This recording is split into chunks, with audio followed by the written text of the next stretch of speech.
আরে দোস্ত বলিস না, আমি নিজেও জানি না কালকে আমার বিয়ে হয়েছে। এখন চল, মিষ্টি খাবো। নতুন বিয়ে করছিস, আমাদের মিষ্টি খাওয়াবি না? আচ্ছা চল খাওয়াবো। সবাই একসাথে হইচই করে উঠলো। আমি ওদেরকে নিয়ে মিষ্টি খাওয়াতে নিয়ে গেলাম। সবাইকে ইচ্ছা মতো মিষ্টি খাওয়ালাম। তোরা কেউ আর কিছু খাবি? না রে দোস্ত, আর কিচ্ছু খাবো না। তাহলে চল ক্লাসে যাই। আমি ওদেরকে নিয়ে বিল মিটিয়ে ক্লাসে চলে গেলাম। ক্লাসের ভিতরও প্রচুর আড্ডা হলো। তারপর ক্লাস শেষ করে বাইরে আসলাম। দোস্ত, আমাকে একটু আমার বাসার সামনে নামিয়ে দে না প্লিজ। পাগল নাকি? আমার বউ শুনলে আমাকে মেরে ফেলবে। যা কুত্তা, তোর বাইকে উঠবো না। আমি বাইকে স্টার্ট দিয়ে কিছু দূর আসতেই পকেটের ফোনটা বেজে উঠল। আমি বাইকটা স্থির করে ফোনটা রিসিভ করলাম। অচেনা নাম্বার। হ্যালো, এই যে শুনছেন? কে আপনি? আরে গাধা, আমি আপনার বউ তানিয়া। ওয়াও, তোমার ফোনের কণ্ঠটা তো মারাত্মক সুন্দর। হইছে হইছে, আর পাম দিতে হইবে না। আপনি এখন কোথায়? এই তো রাস্তায়। শুনুন না, বাসায় ফেরার সময় আমার জন্য আইসক্রিম আর চকলেট নিয়ে আসবেন। পারবো না। মেরে ফেলবো আপনাকে না নিয়ে আসলে। আর তাড়াতাড়ি বাসায় আসো। যথা আজ্ঞা মহারানী। বলেই বাইক স্টার্ট দিলাম। কিছু দূর আসতেই একটা গাছের সাথে আমার বাইকের নিয়ন্ত্রণ হারিয়ে অ্যাক্সিডেন্ট হলো। সাথে সাথে মাথায় আঘাত লেগে মাথা ফেটে গেল। আমি জ্ঞান হারালাম। হঠাৎ কিছু সময় পরে আমার এক হাত কেউ একজন চেপে ধরে রাখছে, আর আমার হাতের উপরে ঠান্ডা পানির অনুভব করলাম। আমি অনেক কষ্ট করে চোখ খুললাম। খুলেই দেখি আমার মিষ্টি বউটা আমার হাত ধরে বসে আছে আর প্রচুর কান্না করছে। কোথায় আমি? জাহান্নামে। মানে? আমি বাসা থেকে আপনাকে এত করে বললাম বাইক আস্তে চালাবেন, শুনলেন না তো আমার কথা। আজকে যদি আপনার কিছু হয়ে যেত তাহলে আমার কি হতো? বলে জোরে কাঁদতে লাগলো। আরে পাগলি, আমার তো কিছু হয় নাই, আমি তো ঠিকই আছি। কি ঠিক আছেন? আর একটু হলে আপনাকে তো আমি হারাতাম। আরে না পাগলি, তুমি দেখো আমি ঠিক আছি। বলতেই আম্মু আব্বু ভাইয়া ভাবি চলে আসলো। এসেই শুভ বাবা আমার, তুই এখন কেমন আছিস? আব্বু আমার কিছু হয়নি, আমি একদম ঠিক আছি। কিছু হয়নি মানে? তুই জানিস তোকে 2 ব্যাগ রক্ত দিতে হয়েছে, আর ডাক্তার বলছে আর একটু হলে তোকে বাঁচানো যেত না। তোর মাথায় প্রচন্ড আঘাত লেগেছে। শুভ, তোমার কিছু হলে আমরা মরে যাব, প্লিজ। আর কখনো তুমি বাইক হাতে নিবে না। ভাবি বাইকের কি দোষ? হয়তো আমার কপালে অ্যাক্সিডেন্ট লেখা ছিল, তাই হয়েছে। আম্মু আমাকে জড়িয়ে ধরে প্রচুর কান্না করতে লাগলো। আম্মু শান্ত হও, আমার কিছু হয় নাই, আমি ঠিক আছি। ডাক্তার এসেই বলল, রোগীর শরীরটা এখন ভালো না, তাই এখন সবাই বাইরে যান। রোগীকে রেস্ট নিতে দিন, আর রোগীর জন্য খাবারের ব্যবস্থা করুন। আচ্ছা, আমরা এক্ষুনি খাবারের ব্যবস্থা করতেছি। বলে সবাই বাইরে চলে গেল। আমি তানিয়াকে যেতে দিলাম না। তানিয়া আমার পাশে বসে আছে, আমার হাত দুইটা শক্ত করে ধরে আছে। আমি একটু ঘড়ির দিকে তাকিয়ে দেখি রাত 12টা বাজে। আমি তানিয়াকে জিজ্ঞেস করলাম, এই যে মহারানী, রাতে খাবার খাইছেন? আপনার এই অবস্থা আর আমি কি খাবার খেতে পারি? মানে তুমি রাতে কিছু খাওনি? না, যখন থেকে শুনেছি আপনি অ্যাক্সিডেন্ট করেছেন তারপর থেকে এখনো কিছু খাই নাই। পাগলি, তুমি না খেয়ে কেন আছো? আচ্ছা তুমি কি আমাকে ভালোবাসো? ভালোবাসি কিনা জানি না, তবে আপনাকে ছাড়া আমি এক মুহূর্তও থাকতে পারবো না। যদি কখনো মরে যাই? তানিয়া আমার মুখটা চেপে ধরলো। কখনো এমন অলক্ষণে কথা বলবেন না। আমি আল্লাহর কাছে বলবো, আল্লাহ যেন আপনার আগে আমাকে তুলে নেন। কেন আমার আগে কেন? যাতে আপনার হারানোর কষ্টটা আমি না পাই। বিশ্বাস করুন, আপনাকে হারানোর ব্যথাটা আমি সহ্য করতে পারবো না। হইছে হইছে, আর কান্না করতে হবে না। তোমাকে ছেড়ে কোথাও যাব না, সব সময় তোমার পাশেই থাকবো, সব সময় তোমার হাত ধরে রাখবো। আল্লাহ যেন সব সময় আপনাকে সুস্থ রাখে। আল্লাহ, তুমি আমাকে কেমন বউ দিলা, যে কিনা নিজের চেয়ে আমাকে ভালোবাসে, যার প্রতি মুহূর্তের হাসির কারণ শুধু আমি, যে মানুষটা আমাকে ছাড়া থাকতেই পারে না। আল্লাহ, কখনো তুমি এই মানুষটাকে কষ্ট দিও না, কখনো এই মানুষটাকে আমার থেকে দূরে সরিয়ে দিও না। তাকে হারানোর ব্যথা আমি সহ্য করতে পারবো না। এই যে মিস্টার, কি ভাবছেন? না মানে কিছু না। বলতে আম্মু চলে আসলো খাবার নিয়ে। তারপর খাবারটা আমার সামনে দিল।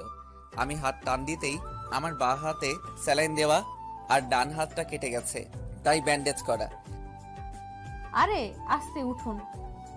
আমি আস্তে আস্তে উঠে বসলাম। তারপর তানিয়া খাবারের প্লেটটা নিল।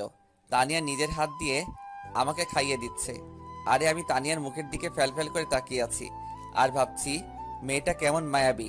মাত্র 2 দিনে আমার জীবনে এসেই আমার জীবনটা আলোকিত করে দিল। তুমি খাবে না? আপনারটা আপনি আগে খেয়ে নিন, তারপর আমি খাবো। না, আগে তুমি খাবে, তারপর আমি বাকিটুকু খাবো। আচ্ছা, খাচ্ছি। খাওয়া দাওয়া শেষ করে আমি আবার শুয়ে পড়লাম। তুমি বাসায় যাবে না? না, আমি বাসায় যাব না। তুমি সারা রাত কি জেগে থাকবে? সারা রাত আপনাকে পাহারা দেব। আরে পাগলি, বাসায় যাও। আপনাকে রেখে বাসায় গেলে আমার ঘুম আসবে না। ও, তাহলে এখানেই থাকো। হুম। তুমি চাইলে আমাকে বালিশ বানাতে পারো। কিভাবে? এদিকে সরে আসো বলছি। তানিয়া আমার কথা মতো আমার কাছে আরো এগিয়ে আসলো। আমি ওর মাথাটা আমার বুকের উপরে রেখে বললাম, তুমি ঘুমাও, আমি আজকে সারা রাত তোমাকে পাহারা দিব। তানিয়া আমার বুকে মাথা রেখে ঘুম পাড়লো। আমিও কিছু সময় পর ঘুম পাড়লাম। সকাল হয়ে গেল। সকালে উঠে দেখি আমার মিষ্টি বউটা এখন আমার বুকে মাথা রেখে ঘুমাচ্ছে। আমি ওর চুলগুলা ওর মুখের উপর থেকে সরিয়ে দিচ্ছি। তানিয়ার ঘুম ভেঙে গেল। কখন উঠলেন? এই তো এইমাত্র। এখন আপনার শরীর কেমন লাগছে? ভালোই লাগছে, চলো বাসায় ফিরে যাই। এখানে আমার দম বন্ধ হয়ে আসছে। আম্মুকে ডাকি। যাও ডাকো। তানিয়া আম্মুকে ডেকে আনলো। শুভ, তোর শরীর এখন কেমন লাগছে? আম্মু ভালো লাগছে, কিন্তু এই রুমে আমার দম বন্ধ হয়ে আসছে। চলো না বাসায় ফিরে যাই। আচ্ছা দাঁড়া, আমি ডাক্তারকে ডেকে আনি। আম্মু ডাক্তারকে নিয়ে আসলো। বাবা, তুমি এখন কি ঠিক আছো? জি ঠিক আছি, আমি এখন বাসায় যাব। কিন্তু এখন বাসায় যাওয়া তো ঠিক না। আর 1 ঘন্টাও থাকতে পারবো না এখানে আমি। আচ্ছা ঠিক আছে, আমি তোমার যাওয়ার ব্যবস্থা করতেছি। আর বাসায় গিয়ে একটু রেস্ট নিবা।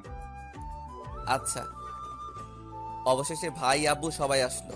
তোমাকে নিয়ে বাসায় আসলো। বাসায় এসেই তো আমি অবাক। আমার সব বন্ধুরা, আমার শ্বশুর শাশুড়ি শালি সবাই আমার বাসায়। আমি বাসায় ঢুকতেই সবাই চারদিক থেকে আমাকে ঘিরে ধরলো। দোস্ত, তুই ঠিক আছিস তো? হুম। দোস্ত, তোর কোথাও আঘাত লাগেনি তো? কোথায় কোথায় আঘাত লাগছে এখনো বুঝতেই পারি নাই। শুভ, এবার থেকে তোকে আমি নিজেই কলেজে পৌঁছে দিয়ে আসব, আবার নিয়ে আসব। তবুও তোকে একা ছেড়ে দিব না। কি যে বলো ভাইয়া, আমি শিশু নাকি যে আমাকে নিয়ে যাবে, নিয়ে আসবে? তুই শিশুরই মতো। ভাবি, শুভকে নিয়ে রুমে যান, ওর এখন রেস্টের প্রয়োজন। দোস্ত তাহলে থাকো এখন। না রে দোস্ত, অন্য একদিন আসবো। আচ্ছা তাহলে আমি সুস্থ হলে তোদের সাথে দেখা করব। আমি রুমে চলে গেলাম। গিয়ে সোফায় বসে আছি। হঠাৎ দেখলাম শ্বশুর শাশুড়ি আর শালি আসলো। আসসালামু আলাইকুম আব্বু। ওয়ালাইকুম আসসালাম বাবা। বসুন আব্বু, বসুন আম্মা। থাক বাবা, তোমার শরীর এখন কেমন লাগছে? জি আব্বু, আমি এখন ঠিক আছি। বাবা, একটু দেখে শুনে রাস্তায় চলাফেরা করতে হয়। আম্মা বলুন, কে জানে আমার অ্যাক্সিডেন্ট হবে। আমি জানলে কি আর বাসা থেকে বাইরে যেতাম? সবকিছু আল্লাহর ইচ্ছা। উনি যা করে বান্দার ভালোর জন্যই করে। শ্বশুর আমার পাশে বসলো, মাথায় হাত দিয়ে বলল, বেঁচে থাকো বাবা। আর আমার মেয়েটাকে একটু দেখে রাখো। তুমি ওকে কখনো দূরে সরিয়ে দিও না। ও আমাদের কলিজার টুকরা ছিল। ওর খুশির জন্য আমরা ওর সকল আবদার পূরণ করেছি। এখন ও তোমার বউ। এখন ওর সব দায় দায়িত্ব তোমার উপর। আব্বু আম্মা, আপনারা একদম চিন্তা করবেন না। আমি ওকে কখনো কষ্ট দিব না। বাবা তাহলে আমরা আসি। তুমি সুস্থ হলে তানিয়াকে নিয়ে আমাদের বাসা থেকে ঘুরে আসবা, কেমন? আচ্ছা আব্বু, ঠিক আছে। এই যে মহারানী, তোমার ছোট বোন আসলো, কিন্তু চলে গেল কিসের জন্য? ও একটু লাজু টাইপের, তাই আপনি বসুন, আমি ওকে আবার ডেকে আনছি। তানিয়া দৌড়ে নিচে গিয়ে সোনিয়াকে ডাক দিল। সোনিয়া শুন, তোর ভাইয়া তোকে ডাকে। সোনিয়া, তুই তাহলে তোর ভাইয়ের সাথে দেখা করে আয়, আমরা ততক্ষণ বিআই সাহেবের সাথে গল্প করি। আচ্ছা আপু। তানিয়া সোনিয়াকে নিয়ে উপরে আসতে লাগলো। সোনিয়াকে বলতে লাগলো, তোর কানের নিচে 2টা থাপ্পড় দিব। কেন? আমি কি করলাম? ভাইয়ার সাথে কথা না বলে চলে আসলি কিসের জন্য? ভাইয়া আর আব্বু কথা বলছিল, আমি ভাবলাম বড়দের মাঝে কি কথা বলা ঠিক হবে। তুই আর বড় হবি না, বুঝলি? এই যে সোনিয়া, এদিকে আসো। সোনিয়া আমার পাশে বসলো। আমি সোনিয়াকে বললাম, আই লাভ ইউ কলিজা। কি? না মানে কিছু না। আমার ছোট এইসব বোঝে না, আপনি ওকে এসব ফালতু কি বলছেন? সোনিয়া, তুমি এসব বোঝো না। অল্প অল্প বুঝি ভাইয়া। গুড। আচ্ছা সোনিয়া, তোমার বয়ফ্রেন্ড আছে? না ভাইয়া, আমি সিঙ্গেল। প্রেম করবে আমার সাথে? জি ভাইয়া, করব। বলতেই ঠাস পিছে ঘুরে দেখি তানিয়া সোনিয়াকে জোরে থাপ্পড় মেরে দিল। সোনিয়া মুখে হাত দিয়ে আস্তে আস্তে কাঁদছে। তোর সাহস কত আমার জামাইয়ের সাথে প্রেম করবি? আপু মজা করছিলাম তো। কিসের মজা? যা নিচে যা। সোনিয়া উঠে নিচে যাচ্ছি। আমি সোনিয়াকে ডাক দিলাম, ওই যে সোনিয়া, এদিকে আসো। সোনিয়া আসলো। সোনিয়া সরি, আমি তোমার সাথে মজা করছিলাম, আর তোমার আপু সিরিয়াসলি নিয়ে তোমাকে থাপ্পড় মারলো। তোমার আপুর হয়ে আমি তোমার কাছে ক্ষমা চেয়ে নিচ্ছি, প্লিজ কিছু মনে করো না। না ভাইয়া, আমি কিছু মনে করিনি। ভাইয়া আজকে আমি আসি, অন্য একদিন দেখা হবে। আচ্ছা যাও, আবার আসবে কিন্তু। জি ভাইয়া, আসবো। সোনিয়া চলে যেতেই আমি তানিয়ার হাত জোরে চেপে ধরে, কাজটা কি করলা? সোনিয়াকে মারলা কিসের জন্য? আমার ইচ্ছা হয়েছে তাই মারছি, আর ও আমার ছোট বোন। ইচ্ছে হলেই কি মারতে হবে? ও এখনো ছোট, ও ভুল করতেই পারে, এর জন্য ওকে মারা ঠিক হলো না। আর এখানে দোষটা তো সম্পূর্ণ আমার ছিল, সোনিয়ার তো দোষ ছিল না। আমি আমার ছোট বোনকে মারতেই পারি, এটা স্বাভাবিক। ও আচ্ছা, তাই ঠিক আছে। তোমার বোন, তুমি যা কিছু করো। আমার ক্ষুধা লাগছে, তুমি আমাকে বলো খেতে দিতে। তানিয়া আমার কথাটা শোনার পরেও ফোন টিপছে। তানিয়া, আমি তোমাকে কিছু একটা বলছি। ওকে ওয়েট করুন, নিয়ে আসছি। তানিয়া খাবার নিয়ে আসলো, কিন্তু মনে মনে আমার প্রচুর রাগ হচ্ছে তানিয়ার উপর। আমি খাইয়ে দিই। লাগবে না, আমি একাই খেতে পারবো। আপনার হাতে তো ব্যান্ডেজ করা, আপনি কিভাবে খাবেন? আমাকে দিন, আমি খাইয়ে দিচ্ছি। প্লিজ, দরদ দেখাতে আসবে না বলে দিলাম। ওই কি হয়েছে আপনার? আপনি এমন আচরণ করছেন কেন? আমি হাত ব্যান্ডেজ খুলতে লাগলাম, অবশেষে ব্যান্ডেজ খুলে ফেললাম। তানিয়া আমার হাত এঁটে ধরলো। আমি জোরে একটা থাপ্পড় বসিয়ে দিলাম তানিয়ার গালে।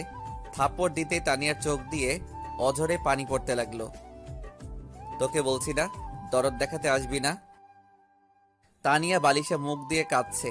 তানিয়ার মুখে স্পষ্ট 5টা আঙ্গুলের ছাপ দেখা যাচ্ছে। দেখ, আমি তোকে ভালোবাসি না, আর এই বিয়েটা আমার অজান্তে হয়েছে। আপনি আমাকে ভালোবাসেন না? না, আমি তোকে ভালোবাসি না। কিন্তু আমি তো আপনাকে ভালোবাসি। তোর ভালোবাসায় আমার যায় আসে না। তোর সাথে ভালো ব্যবহার করছি বলে এই নয় যে আমি তোকে ভালোবাসি। আপনি এমন করছেন কেন? দেখ, আমার গার্লফ্রেন্ড আছে, আমার ইচ্ছা ছিল তাকে বিয়ে করব, কিন্তু ফ্যামিলিকে বলার আগেই আমাদের বিয়ে হয়ে গেছে। কিন্তু আপনি যে বলেছিলেন আপনি প্রেম করেননি। আমি তোকে মিথ্যা বলেছিলাম। আমার গার্লফ্রেন্ড আছে, আর এখনো আমার গার্লফ্রেন্ডের সাথে আমার কথা হয়। আপনার গার্লফ্রেন্ড কে? সেটা সময় হলে বুঝবি। তানিয়া আমার এমন আচরণে অনেক কষ্ট পাইছে, আর প্রচুর কান্নাও করছে। এই একদম ন্যাকামো কান্না কাঁদবি না বলে দিলাম। তানিয়া আমার পাশে শুয়ে আছে, আর আমি ফোনটা নিয়ে ফেসবুক চালাচ্ছি। হঠাৎ ফোন আসলো, আমি রিসিভ করলাম। হ্যালো, কে? শুভ, তুমি না কথা দিয়েছিলা আমাকে ছাড়া অন্য কোনো মেয়েকে বিয়ে করবা না? সরি বাবু, বিশ্বাস করো, সম্পূর্ণ বিয়েটা আমার বিরুদ্ধে হয়েছে। আমি আব্বুকে বলতে চাইছিলাম তোমার কথা, কিন্তু এর আগেই বিয়েটা হয়ে গেল। তুমি এখন কোথায়? বাসায়। তুমি এক্ষুনি আমার বাসায় আসো, তোমাকে অনেক মিস করছি। কিন্তু আমি তো এখন আসতে পারবো না, আমি একটু অসুস্থ। আজকে হাসপাতাল থেকে বাসায় ফিরছি। কি হয়েছে তোমার? তেমন কিছু না, বাইক চালাতে গিয়ে অ্যাক্সিডেন্ট করছি। আরে বাইক একটু সাবধানে চালাবে তো। আচ্ছা আব্বু আসছে, এখন ফোন রাখি, সন্ধ্যায় আবার ফোন দিব। আচ্ছা বাই কলিজা। আমার কথা শেষ হতেই তানিয়াকে বলল, আপনি কি মেয়েটাকে খুব ভালোবাসেন? নিজের জীবনের চাইতে বেশি। আমি আল্লাহর কাছে সব সময় একটা জিনিস চাইছি, সেটা হচ্ছে আমার জামাইটা যেন সুখে থাকে। তুমি কি আমাকে ডিভোর্স দিতে পারবে? কথাটা শোনার পরে তানিয়ার মাথায় আকাশ ভেঙে পড়ল। তানিয়ার মুখটা একদম কালো হয়ে গেল। আপনাকে ডিভোর্স দিলে কি আপনি সুখী হবেন? দেখো তানিয়া, আমি যদি আব্বুকে বলি তোমাকে ডিভোর্স দেওয়ার কথা, তাহলে আব্বু আমাকে মেরে ফেলবে। কিন্তু তুমি যদি ডিভোর্স দাও, তাহলে আব্বু আমাকে কিছু বলতে পারবে না। কয়দিনের ভেতরে ডিভোর্স দেওয়া লাগবে আপনাকে? আমার গার্লফ্রেন্ডের পরীক্ষা চলছে, পরীক্ষা শেষ হতে 1 মাস সময় লাগবে। তাহলে 1 মাস পর আপনাকে ডিভোর্স দেওয়া লাগবে। আমি খুব খুশি হব। আমি সারা জীবন তোমার কাছে রেডি হয়ে থাকবো। আপনি খুশি হলে আমিও খুশি। তাহলে এই 1 মাস আমরা স্বামী স্ত্রীর অভিনয় করি। আচ্ছা। তানিয়া মনে মনে ভাবছে, হে আল্লাহ, আমি তো কখনো তোমার কাছে কিছু চাইনি, তাহলে তুমি আমাকে এমন ভাবে কষ্ট দিচ্ছ কেন? আমি যাকে নিজের জীবনের চেয়েও ভালোবাসি, আর সেই অন্য কাউকে ভালোবাসে। আল্লাহ, অনেক আশা ছিল এই মানুষটাকে নিয়ে, তুমি মানুষটাকে একটু সুখী রাখো, এটাই চাইবো। তানিয়া, জি বলুন। খাবার খাবে না? ক্ষুধা লাগেনি। দেখো তানিয়া, মন খারাপ করে কি হবে? তুমি চাইলে আমার থেকেও সুন্দর ছেলে পাবে। আমার আর কাউকে চাই না। আপনার যদি না পাই, তাহলে সারা জীবন আপনাকে ভালোবেসেই যাব হৃদয় দিয়ে। সেটা তোমার ব্যক্তিগত ব্যাপার, কিন্তু আমি তোমাকে কখনোই ভালোবাসবো না। সন্ধ্যায় সবাই এক জায়গায় বসে চা খাচ্ছি। ছোট বৌমা, চাটা কিন্তু দারুণ হয়েছে। চাটা কি ছোট বৌমা বানিয়েছে? জি আব্বু। এক কথায় অসাধারণ হয়েছে। ধন্যবাদ। এই যে চা বানাইছে, এতে আর প্রশংসা করতে হবে না। পানি আর চিনিগুলো দিলে এর চেয়ে আরো সুন্দর চা হবে। ওই কুত্তা, চুপ কর। তুই এত ভালো চা বানাতে পারিস, কই কখনো আমাদের চা বানিয়ে খাওয়াইছিস? আমার চা বানিয়ে খাওয়ানোর জন্য বয়েই গেছে যত সব। থাকো তোমার বৌমাকে নিয়ে, আমি গেলাম। বলেই আমি ওখান থেকে উঠে রুমে চলে আসলাম। এসে ফোনটা হাতে নিয়ে ফেসবুকের স্টোরি দেখতে লাগলাম। কিছু সময় পর তানিয়া আসলো। এই যে শুনছেন? আমি একটু বিরক্ত বোধ করে বললাম, শুনছি, বলুন। আজকে আবার হঠাৎ আপনি করে বলছেন যে? দূরে সরিয়ে দিয়েছেন বুঝি? না, দূরে সরিয়ে দিব কিসের জন্য? আপনি তো এমনিতেই দূরের মানুষ। আমি না আপনার সাথে ভালোই অভিনয় করেছিলাম। আসলে কি জানেন, আমি না অভিনয়টা ভালোই জানি। আমার গার্লফ্রেন্ড থাকতেও আপনাকে বুঝতে দেয়নি। প্রথম দিনেই ভেবে নিয়েছিলাম আপনাকে ডিভোর্স দিব, গার্লফ্রেন্ডকে বিয়ে করে নতুন জীবন শুরু করব। কিন্তু আব্বুর ভয়ে আপনার সাথে প্রথম দিন ভালোবাসার অভিনয় করছিলাম। কিন্তু এখন আর আপনাকে চাই না, আমি একাই চলতে পারবো। হার তো মাত্র 21 দিন বাকি আমাদের ডিভোর্স হতে। এই 21 দিন কি আপনার কাছ থেকে একটু ভালোবাসা পাবো না? ভালো একজনকেই বাসা যায়, আর আমার মনটা আমার গার্লফ্রেন্ডের কাছে। আপনাকে কিভাবে ভালোবাসবো? তাহলে কষ্ট করে একটু ভালোবাসার অভিনয়টা করুন, যাতে আমি একটু ভালো থাকতে পারি। চেষ্টা করব। ডিনার করতে যাচ্ছি, আপনি ডিনার করবেন না? জি খাবো, আপনি আগে খেয়ে আসুন। আচ্ছা, তাহলে আপনি তাড়াতাড়ি আসুন, আমি গেলাম। আমি নিচে চলে গেলাম। এসে কাউকে দেখলাম না, বাড়ি একদম ফাঁকা। আম্মু, ভাবি কই তোমরা? খেতে দাও। বৌমা কোথায়? বৌমাকে ডাক। তুমি খেতে দাও। আচ্ছা আসছি, দাঁড়া। তানিয়া নিচে আসলো, এসেই প্লেটটা এগিয়ে দিয়ে ভাত দিল। আমি প্লেট নিয়ে অল্প একটু ভাত খেয়ে উঠে আসলাম। কি হলো, সম্পূর্ণ খাবারটা শেষ করলেন না যে? আমার ক্ষুধা নাই। ও। আমি উপরে চলে আসলাম। এসে আমার গার্লফ্রেন্ডকে ফোন দিলাম। গল্পের এত দূরে এসে গেলাম, কিন্তু এখন আমার গার্লফ্রেন্ডের পরিচয় দেওয়া হলো না। আমার গার্লফ্রেন্ডের নাম প্রিয়া, আমাদের কলেজেই পড়ে।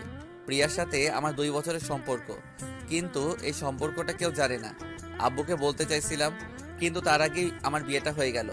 আমি প্রথমে ভাবছিলাম তানিয়াকে সব সত্যিটা বলে দিব, কিন্তু বিয়ের প্রথম রাতে যদি এমন কথা শুনে মেয়েটা, তাহলে মেয়েটার মন খারাপ হয়ে যাবে, আবার কষ্টও পাবে। তাই ওর সাথে এতদিন অভিনয় করে আসছি, কিন্তু একটা সত্য সম্পর্কে কতদিন লুকানো যায়? হ্যালো। হ্যালো বাবু, কেমন আছো? ভালো না গো, তোমাকে প্রচুর মিস করছি। তাহলে দেখা করে যাও। এখন তো অনেক রাত। তাতে কি, আসো, আমি ওয়েট করছি। না বাবু, কালকে আমি কলেজে আসব, তোমার সাথে কলেজেই দেখা করব।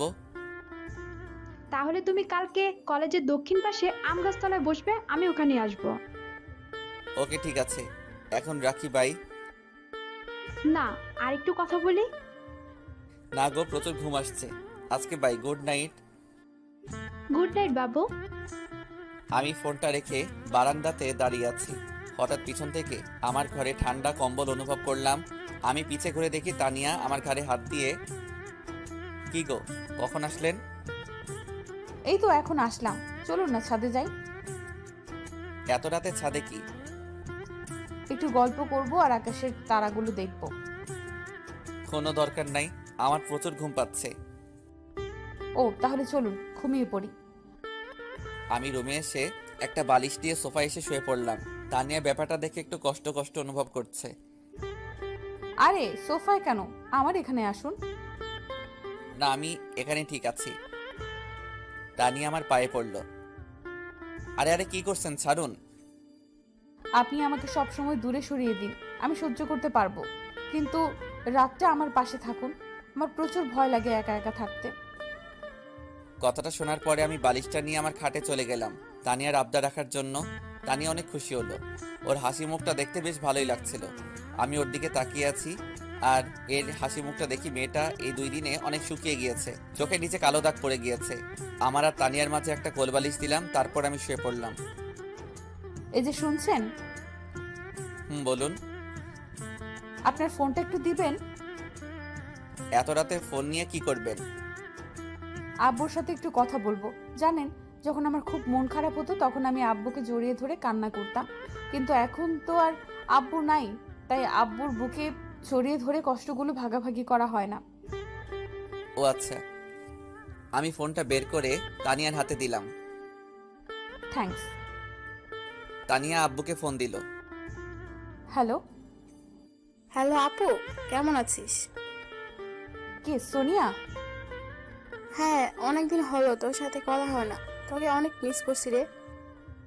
কেমন আছিস? আপু, আমি ভালো আছি, তুই কেমন আছিস? আমি অনেক ভালো আছি রে।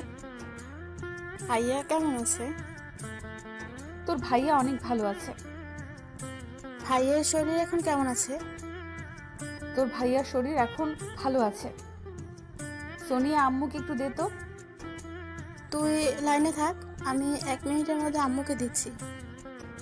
কেমন আছিস তানিয়া? অনেক ভালো আছি আম্মু, তুমি কেমন আছো?